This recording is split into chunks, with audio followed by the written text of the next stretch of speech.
Sen. I'm so proud to be here as, as VP. I want to thank you very much for bringing all of this together. It's such a significant moment, not just for Ghana and Accra, but for the entire continent, to see there is a spotlight on the creative industry. The creative industry has so many opportunities, from business to singing. Yes. And we can have it all. This part of our culture, our identity has yet to be explored in a major way. It's being done in places, and we're seeing that growth. So this trip and VP being here is such a significant step in the right direction. But don't forget, it starts with you. It starts with the hard work. It starts with places like this. It starts with supporting places like this, so that we can see more talent grow, come through places like this, more entrepreneurship and more innovation. So thank you so much for having us. It's been amazing today. Thank you.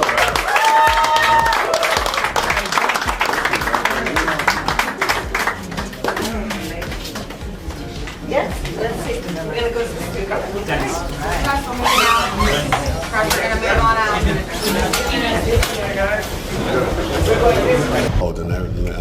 And communities need to work with each other. That's how we grow. Africa has got the most growth potential in anywhere in the world, from its young population to, industries that haven't yet been cultivated and on a mass scale.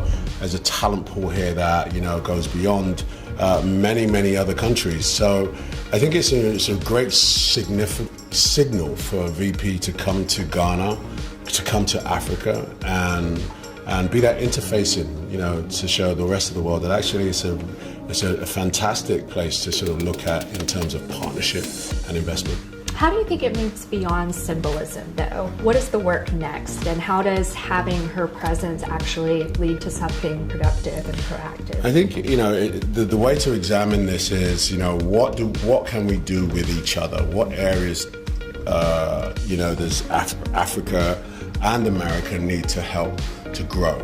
So when we think about the climate issue, both Africa and America right now could do with helping each other understand what to do about the future of that. And I think Africa, which is no stranger to the climate, crisis, can partner with America as its emerging crisis is happening there. We all know that the food crisis is something that's not dedicated to just Africa.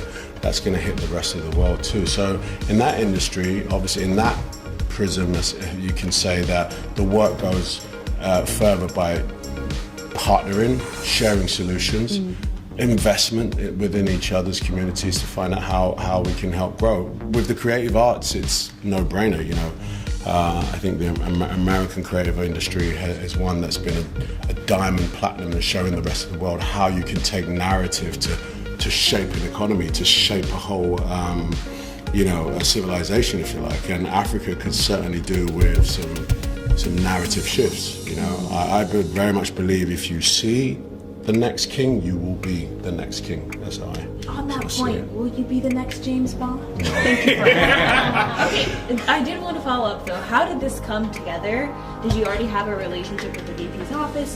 How did it sort of come together for you and Cheryl to be here? So I was invited to the African Leadership Summit at the last minute to come along and add some razzmatazz, I guess. But what happened was that I found myself in the middle of a lot of conversations around the creative arts industry, what they call the orange economy, which is a very big economy that has a lot of growth potential in Africa, and how important it is to the narrative shift of Africa, not just as telling stories in films, but just changing the way people see Africa and understand it. So at the World Summit, I met VP, and she said, hey, I really want to come to Africa. She told Sabrina, my wife, and I, and we said, we'd love to do that with you. If you ever go to Africa, let me know.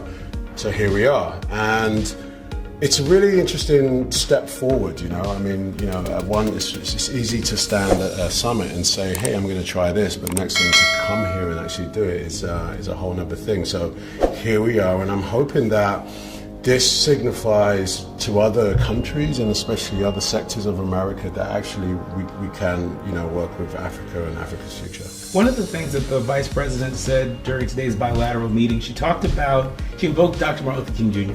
And she mentioned that back in 1957 when Ghana declared its independence, Dr. King, was here. It meant something to Black Americans. What do you think this trip will mean to Black Americans back at home, that are currently overwhelmed with book bans and, efforts to take Black history out of schools? I think it's going to be again, another symbol, a significant one. I think that currently, when we think about Africa and we think about African Americans and we think about Ghana has been for the last 4 or 5 years a sort of a meeting point for African Americans and the diaspora to come around the Christmas time, the holiday time, and reconnect with whatever roots they think they have of Africa.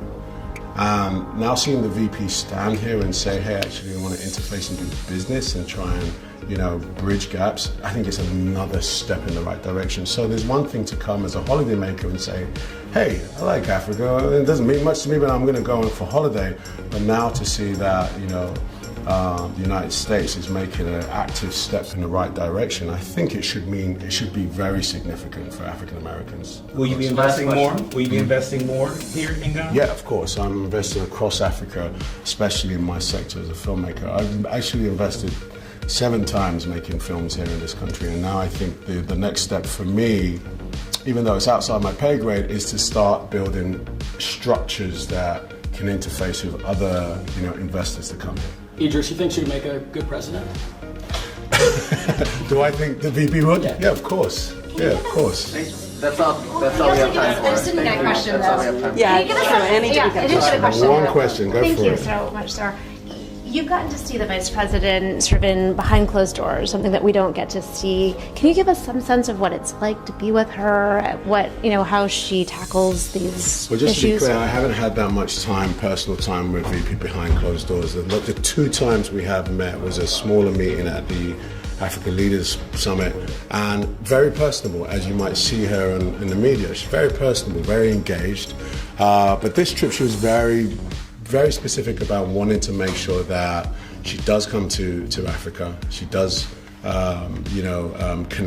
reconnect with me and Sabrina, and she's true to her word. She's a very forthright person and someone that I think, she's going to say it, she'll do it.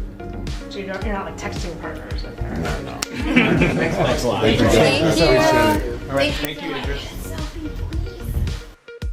What do you think about our video?